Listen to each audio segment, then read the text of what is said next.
The morning that I woke up to 997 subscribers, I decided to create a celebration post. But I didn't schedule it until 1 week later, because what if it would take that long? But I can promise you that I monitored it very closely, and the moment I hit 1,000 subscribers on that same day, I decided to reschedule the post. But this video is not about getting 1,000 subscribers. It's about when we stop making excuses and actually start showing up for ourselves and for the people who really need to hear from us, because they are out there right now having problems that you know you can help them solve. So if you've ever told yourself that I don't have the time, or what if it's not good enough, then this video is for you. By the end of this video, you will have 3 things you can do to speed up the growth of your own audience. And at least one of them is the one thing that you have been missing. And because so many of you have asked, I'm also going to give you the numbers. How long it really took, how many videos I have posted, what I would do differently today, and what really worked in my process. And I'm not going to round this up or anything or make it smoother than it actually was. So let's go. So let's start with how long it really took.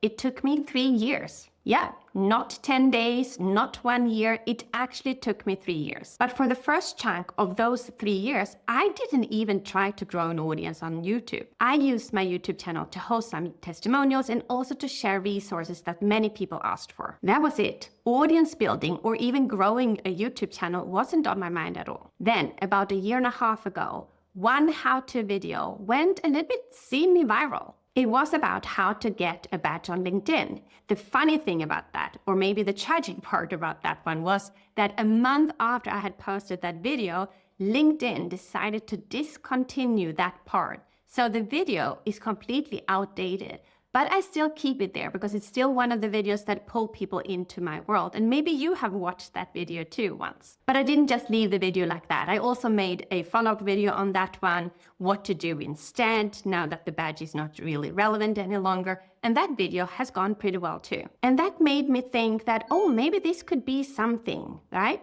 So I invested in my first YouTube coach, Jillian. And then we get to how many videos have I posted and how often have I posted them. And to be really honest here, the intention was good, but I have definitely not posted as often as I should have. Today, I have posted 135 videos, and that is a little bit of a mixture of long-form videos and short-form videos. So do I ask people to subscribe to my channel? Yeah, sometimes, but not as often as I probably should. Most of my call to actions go to my LinkedIn profile blueprint, a freebie, so that people also actually land on my email list so that I can continue nurture the audience there. Could I be more intentional about my call to actions? Absolutely, and that's something that I intend to improve. One thing that really surprised me was that I thought it would be much harder to get the subscribers and not the viewers that you need. So you need 1,000 subscribers and you need at least 4,000 view hours within the last 365 days, or if it's 360 days, I don't know that exactly. Now, today, I do have the 1,000 subscribers, but I am only at 900 view hours. So that is one thing that I definitely need to get up to. So now let me give you the 3 things that really moved the needle for me, because I think that you can take those today and you can implement them today, not only on YouTube, but also on LinkedIn. The first one, and this one is really important, and I preach about it everywhere I can. Your content is not really about you. It never was. So when they land on your YouTube channel or when they land on your LinkedIn profile, they want to get a fast understanding about, is this even relevant for me? Because you don't want to build an audience with people that are not really interested in what it is that you're doing from a business perspective. So when we move the focus away from ourselves and realize it's not about me, it's actually about them, I think it also helps with criticism that we might get. So when I created my first online course, I had 57 people enroll in that online course. 56 of them were super happy about the course, but there was one person who complained about the quality of my videos, the quality of my sound, whatever she could point out, she thought it wasn't good enough. The worst thing here was that that person also confirmed my fears, and it made me feel very small and very insufficient. But then I had a coach that pointed me towards Brené Brown's video and said, have you seen this about feedback, getting feedback from people that aren't even in the arena with you? That feedback doesn't count. And that advice has followed me since then. And I don't really let feedback from people who haven't done what I'm doing hurt me or put me down in any way. And I can promise you that people that are ahead of you, they would never make you feel small. So don't listen to those loud critics. Instead, think about that one person who really needs to hear what you have to share today. The person who is maybe where you were 1 year ago, 3 years ago, maybe 5 years ago. What do they need to hear today? They are out there right now, Googling their problem, asking ChatGPT how to solve this problem, scrolling LinkedIn, checking YouTube videos, and you probably sit on the solution that they need. And if you're not showing up, then someone else will. Not because they are better than you, but because they dare. I don't have the time. I've said it. I guess you have said it. We have all said it. But I'd like to challenge you on this one because I think it's never really true. Have you ever caught yourself scrolling, or have you ever caught yourself watching someone else's YouTube video? I know I do. The time existed. I just wasn't using the time to record YouTube videos. So here's what I think. Whenever we say, I don't really have the time, it's all about priorities. And it might even be prioritization that we don't even consciously decide on. Because when something is truly important to us, when we believe that it will take us to that next step, when we really believe in that, we have also the motivation to do it, and then we will find the time. So the statement isn't, I don't have the time. The question is rather, how can I make time for this? And then the bigger question is, do I really think that this will change my business and my life? And if the answer to that question is yes, then we really need to find the time for it. If it's no, well, then we don't need to prioritize it. The belief has to come first. The mindset over the mechanics always. So the next time you tell yourself, or maybe you tell someone else, that I don't have the time, ask yourself, is this important to me? You have power over that decision. So the second excuse is sneakier. It feels as if we refer to being professional when it's actually grounded in fear. It's what we know as imposter syndrome. It's when we think, what if I'm not good enough? I've invested in 2 different YouTube coaches. I've studied thumbnails, hooks, retention, how to make the best script. I know how it works. I also know how to create content because that is what I do for LinkedIn.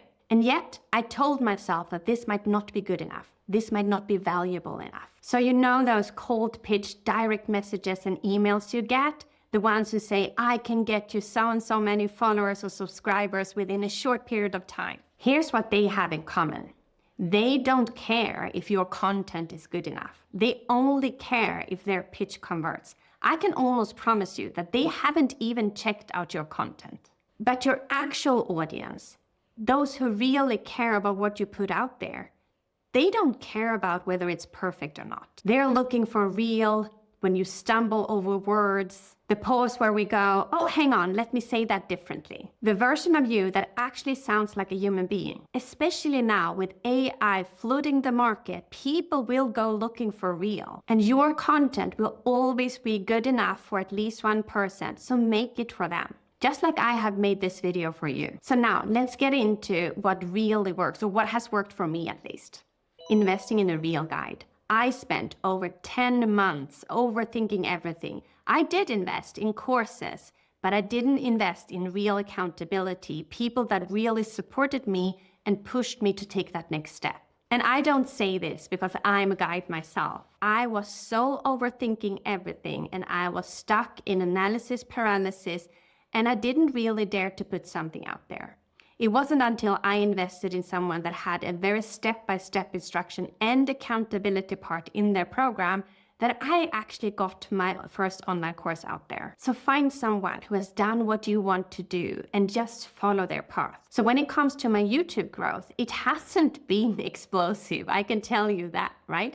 But I wouldn't have been where I am today if I hadn't invested in my 2 YouTube coaches.